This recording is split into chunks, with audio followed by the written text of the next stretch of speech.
Welcome back, friends. Today we're going to have a discussion about my love-hate relationship with my Walther PPQ Q5 match steel frame pistol.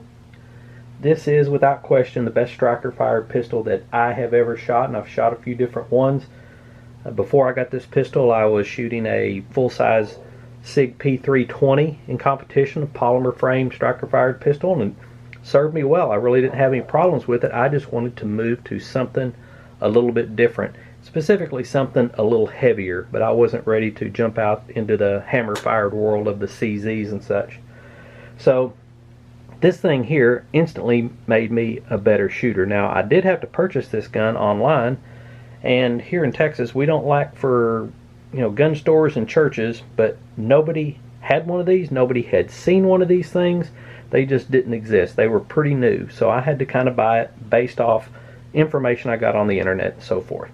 But when it came in, I mean, the guys around the gun store, they're just oohing and ahhing about it and how cool it was and how heavy it was, and all that stuff is true.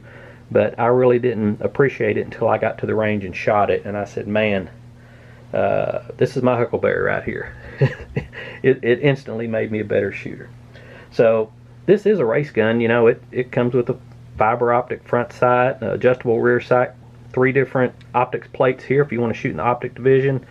Obviously the trigger here on the Walthers are excellent, and this one here is ready for competition. They give you 3 magazines, so all you need is a gun belt, a holster, and a mag pouch, and show up at the Saturday morning match and you're ready to go. So that leads to the other thing about it too, is since it is a race gun, it is a little pricey. You can pick out the top 2 manufacturers of polymer pistols, say in IDPA competition.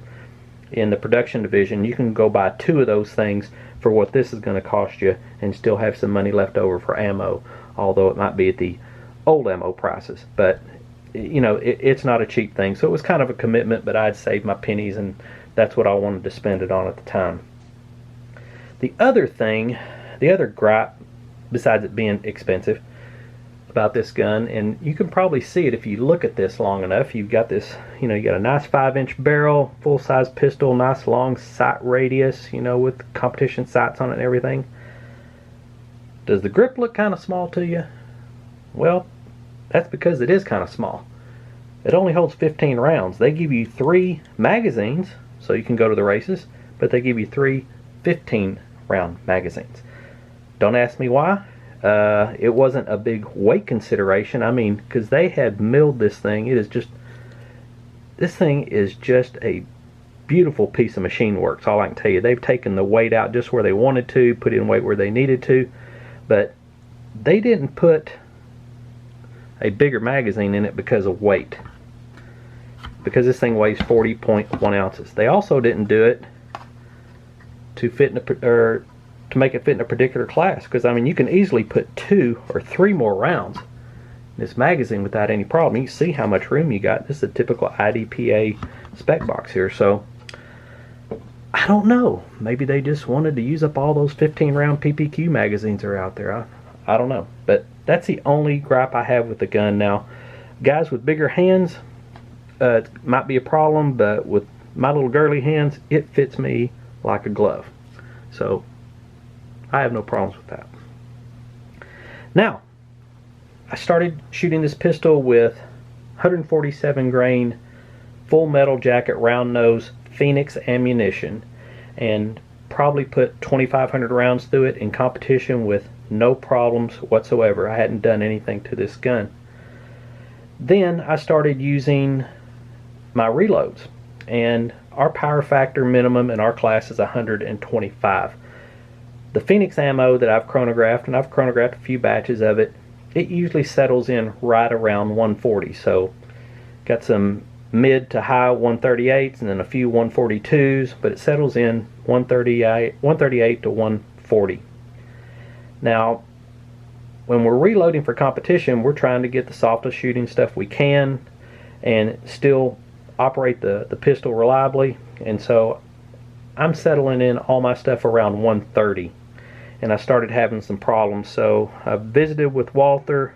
They suggested I call Springco down in Austin, have them send me a lighter weight recoil spring, which I did. And I got to tell you, first time you rack this, you're going to notice right away this is a man's gun, because it's got like a 17-pound recoil spring in it. So you're going to know right away that, you know, it'll shoot pretty much everything you put through it as far as box ammo. But when you start shooting competition loads, you kind of start running into some trouble.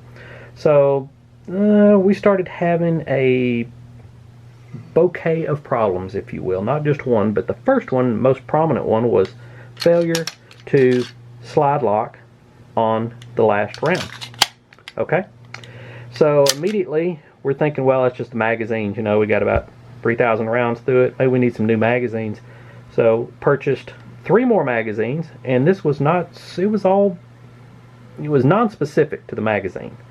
So it would happen with one magazine, take it out of rotation. It would happen with the other ones, put this one back in, it worked fine. So it just had no rhyme or reason for the magazine. So we knew it wasn't magazine related. The next problem we started having was failure to fully go into battery. It would end up something like this. Okay, and I'm going, man, I case gauge all my ammunition. It should go in battery without any problem.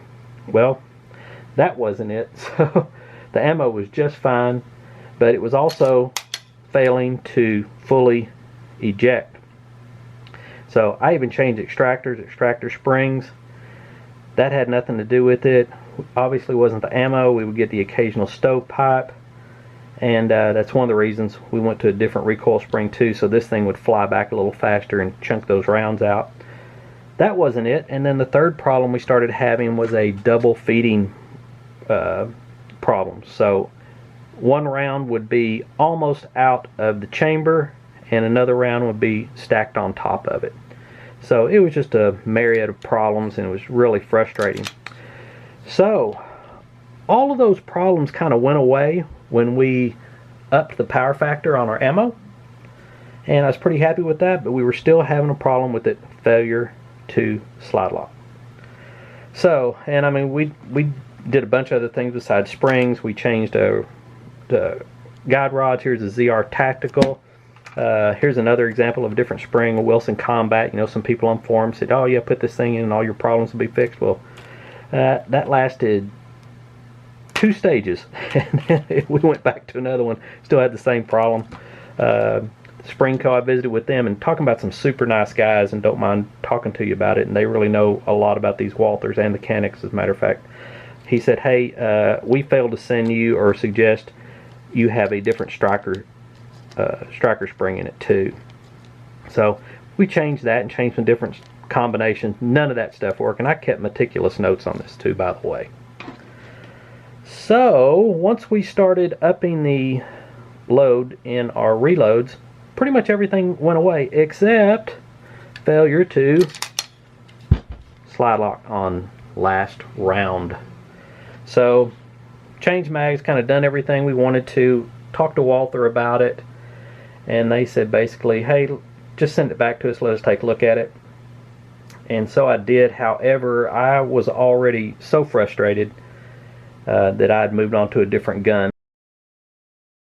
But I still really love this gun, and I want to know what in the hell the problem was.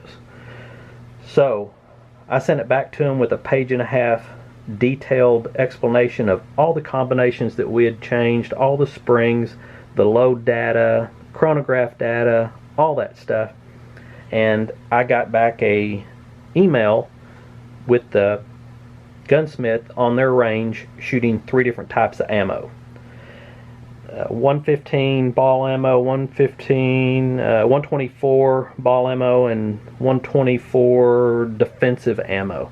That's all fine and good, except I'd repeatedly told them I'd shot 147, but I had tried other ammos, and here's the results.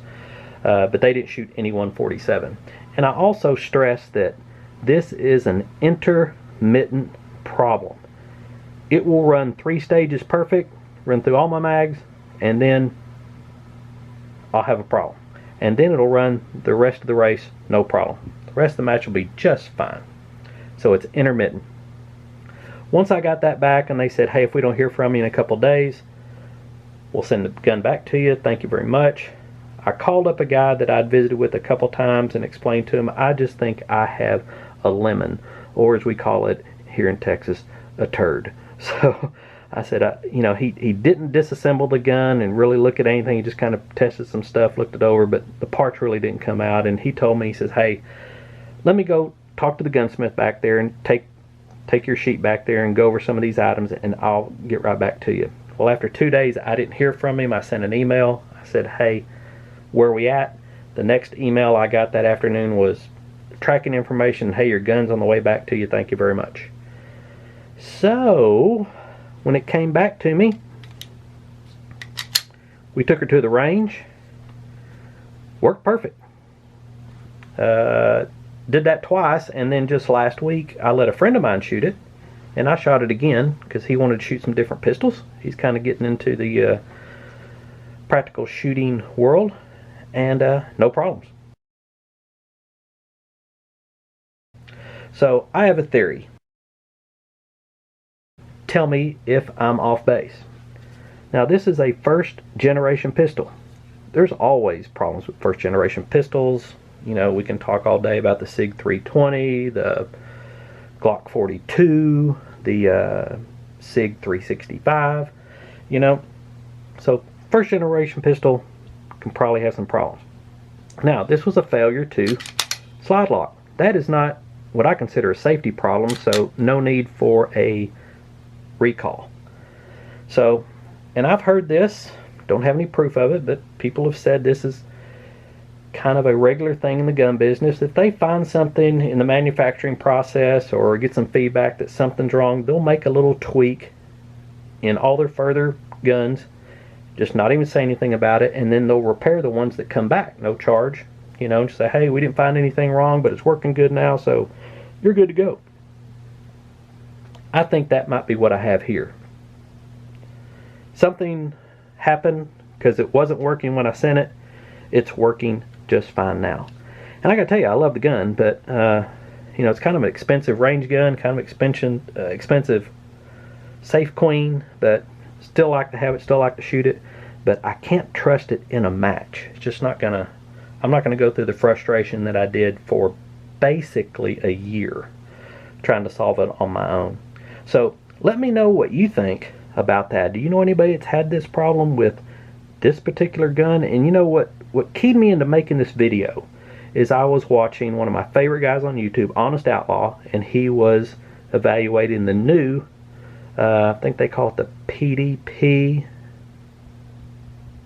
Walther PPQ. Anyway, nice new pistol, and sure enough, it's not slide locking for him either, and he's blaming it on he's riding the slide. Well, just to let you know, that was another thing in my explanation. You know, we have video evidence that I wasn't riding the slide.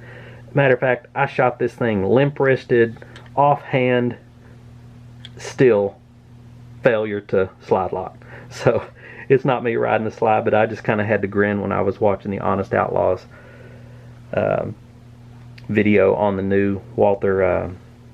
God, I can't remember the name of that, but it wasn't slide locking for him either, but he was blaming it on his big old hands riding the slide. But anyway, that's what it is. But tell me what you think, because I'm sure it's not me, it's not the ammo, but do gun companies really do that? I mean, is that a thing? Or have you had the same problem with your gun? Did you give up? Did you fix it? What'd you do? I'd love to hear from you. So until next time, you guys be safe. Keep your Walther pointed in a safe direction, and we hope to see you out on the range. Adios.